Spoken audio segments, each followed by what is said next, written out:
Assalamualaikum warahmatullahi wabarakatuh.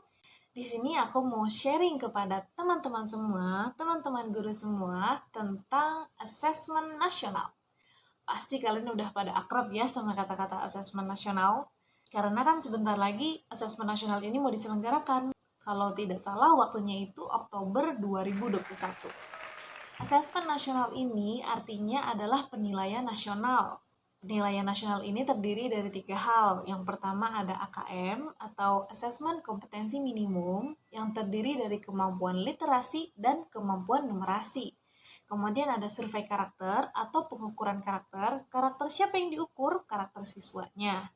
Kemudian ada survei lingkungan, pengukuran atau penelitian tentang lingkungannya. Lingkungan apa yang diukur? Lingkungan sekolahnya. Nah, untuk apa semua penilaian-penilaian tersebut? Itu adalah potret keadaan pendidikan di Indonesia yang akan digunakan oleh pemerintah untuk menjadi bahan dasar keputusan seperti apa harus menciptakan mutu pembelajaran di Indonesia yang secara berkelanjutan. Nah, jadi penilaian ini bukan untuk kita, bukan untuk guru, bukan untuk siswanya, bukan juga untuk sekolahnya, tapi untuk pemerintah.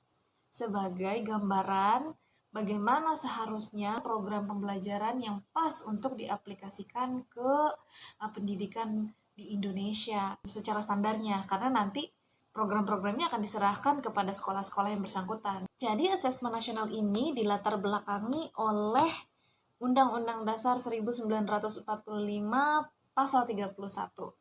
Yang ayat satunya aku bacain, setiap warga negara berhak mendapatkan pendidikan. Pasal 2-nya, setiap warga negara wajib mengikuti pendidikan dasar dan pemerintah wajib membiayainya. Kemudian ada Undang-Undang Sisdiknas pasal 5 ayat 1.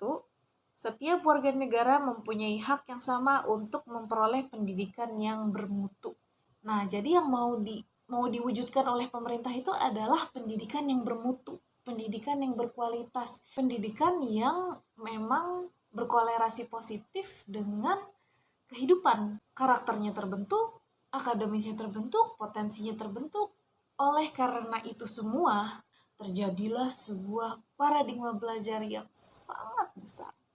Kabar bagusnya, untuk sekolah homeschool Tunas Bangsa, ada 7 poin paradigma belajar yang berubah, dan ini semuanya udah diterapkan di homeschool Tunas Bangsa. Alhamdulillah, dari sejak tahun 2000, paradigma belajar tersebut sudah diaplikasikan di sekolah homeschool Tunas Bangsa. Cuma kita masih tetap harus menyempurnakan cara belajar seperti itu. Yang tadinya dikasih tahu guru, menjadi mereka harus mencari data sendiri dari berbagai sumber. Jadi sudah tidak boleh yang namanya nungguin guru ngasih tahu, pasif seperti itu nggak boleh. Harus aktif, harus mereka yang mencari tahu, karena belajar ini adalah kebutuhan mereka, kebutuhan anak-anak. Jadi guru nggak boleh membatasi mereka hari ini harus tahunya cuma segini doang, nggak boleh. Itu semua kuasa anak-anak. Mereka mau tahu sejauh apa itu terserah mereka. Ada sumber belajar yang tadinya hanya dari guru, sekarang dari berbagai sumber. Seperti perpustakaan, dari artikel, koran, majalah, YouTube, video, dan lain sebagainya. Gak boleh ngandelin guru, menganggap guru yang tahu semua, karena pengetahuan guru kan terbatas. Jadi mereka harus aktif mandiri mencari sumber dari situ. Nah, dari 2 poin itu, ada kesamaan nih sama yang udah diselenggarakan di homeschool Tunas Bangsa. Jadi di homeschool Tunas Bangsa ada prinsip belajar seperti ini. 1, mari sibuk mencari ilmu sesibuk lebah mencari madu. Jadi kita tuh harus gitu. Nyari ilmunya harus sibuk kesana kemari gitu. Dimanapun itu tempat belajar. Jadi bukan hanya sekolah. Sekolah itu cuma depan-depannya saja. Atau sekolah itu cuma pengkondisian. Bukan segala-galanya tempat ilmu. Kemudian yang kedua, guruku hanya menolongku dengan bagian depan-depannya saja. Selanjutnya, aku sendirilah yang harus menyempurnakan pengetahuanku sendiri dengan menjelajahi secara mandiri berbagai sumber. Guru itu cuma bagian depan-depannya saja. Cuma sebagai pembuka pintu gerbang, Nina, kita akan mengenal ini gitu. Selanjutnya, seberapa dalam kamu ingin memahaminya, seberapa dalam kamu ingin mencari informasinya, ya kamu yang gerak, anak-anak yang gerak. Pokoknya tugasnya guru itu mengawasi, supaya mereka tetap on track, tapi tidak membatasi apa yang harus mereka tahu, dan tidak membatasi seberapa banyak yang harus mereka tahu. Biarkan anak-anak itu haus sama pengetahuan dan kemudian mereka mencari informasi sebanyak mungkin. Kan dari informasi yang banyak juga membentuk kekuatan berpikir yang bagus. Jadi mereka bisa lebih kreatif, bisa banyak opini, bisa banyak perspektif, akhirnya lebih bijaksana. Yang tadinya pendekatannya hanya tekstual menjadi ke pendekatan ilmiah. Apa sih tekstual itu? Jadi pendekatan tekstual itu cuma yang kayak mereka nulis doang gitu dari modul, nyatet dari buku gitu, tapi mereka sendiri nggak tahu apa yang mereka catat, nggak nggak tahu fisiknya tuh seperti apa, pengaplikasiannya seperti apa, udah cuma nyatet aja, yang penting nilainya bagus. Nah, pendekatan ilmiah ini adalah cara mendapatkan pengetahuan dengan susunan atau tahapan kegiatan, mulai dari mencari topik permasalahannya seperti apa, kemudian mengumpulkan teori-teori yang mendukung materi yang dipilih, mengumpulkan data dari berbagai sumber, fakta, dan informasi, kemudian disimpulkan. Nah, untuk yang satu ini juga sudah kami jalankan di Homeschool Tunas Bangsa. Bentuknya adalah mereka membuat buku setiap 6 bulan sekali, buku alam dan buku sosial yang nantinya akan mereka jadikan karya dalam sebuah acara yang kami sebut acara production. Nah, mereka itu membuat buku seperti semacam makalah ya, makalah sederhana. Mulai dari mereka milih topiknya sendiri. Misalnya kalau untuk anak SD, mereka ada yang memilih materi tentang atmosfer. Kira-kira apa aja yang akan nanti dibahas? Permasalahannya apa aja nih?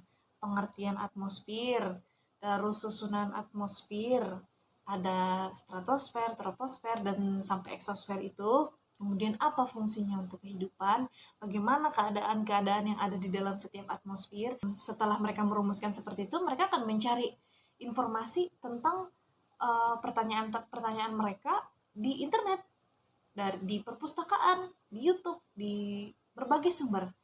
Kalau sudah selesai, nanti mereka simpulkan. Kemudian mereka membuat PowerPoint dan diakhiri dengan presentasi. Nah, presentasi itu kita melihat dari cara mereka berkomunikasi dengan penonton, kita bisa memahami anak itu paham nggak sih sama tulisannya. Alhamdulillah banget di homeschool itu sudah berjalan 20 tahun dengan model belajar seperti itu. Yang tadinya berbasis konten menjadi berbasis kompetensi. Berbasis konten itu seperti apa sih? Jadi kalau berbasis konten itu belajarnya cuma sekedar udah hafal doang, tapi nggak mengerti. Beda loh, hafal sama paham. Apalagi pas anak-anak lagi presentasi di sekolah ya, itu kelihatan banget mana yang cuma hafal dan mana mereka yang paham. Karena ketika mereka cuma hafal, mereka akan persis ngikutin teks yang mereka tulis di buku. Tapi ketika mereka paham, mereka akan bisa mengimprovisasi kata-katanya, menyambung-nyambungkannya dengan hal-hal yang lain karena mereka paham. Jadi alur pikirnya jadi luas gitu. Yang tadinya parsial menjadi holistik. Parsial itu maksudnya sepotong-sepotong, terus antara potongan pertama dengan potongan kedua nggak ada hubungannya, dengan potongan ketiga nggak ada hubungannya, jadi nggak ada, jadi apa ya, nggak punya alur gitu. Belajarnya ngacak random. Padahal cara berpikir otak kita itu harus ada alurnya supaya terbentuk sesuatu. Jadi harus ada alurnya. Kalau holistik itu kan secara menyeluruh, terpadu. Jadi antara satu materi dengan materi lainnya itu saling berhubungan. Yang tadinya jawaban cuma satu kebenaran dari mulut guru, sekarang menjadi multidimensi. Atau jawaban bisa banyak. Karena banyak banget jawaban yang sebenarnya tidak salah, tapi mungkin kurang tepat, tapi itu bisa menjadi sebuah jawaban. Alangkah baiknya jika jawaban-jawaban itu diberikan kesempatan untuk didengar. Jadi jangan yang kayak salah udah. Nanti kalau seperti itu mereka jadi nggak berkembang pikirannya, nggak kreatif. Malah tak salah ketika mereka mengeluarkan opininya atau mengeluarkan sudut pandangnya, mengeluarkan perspektifnya. Dari verbalisme menjadi aplikatif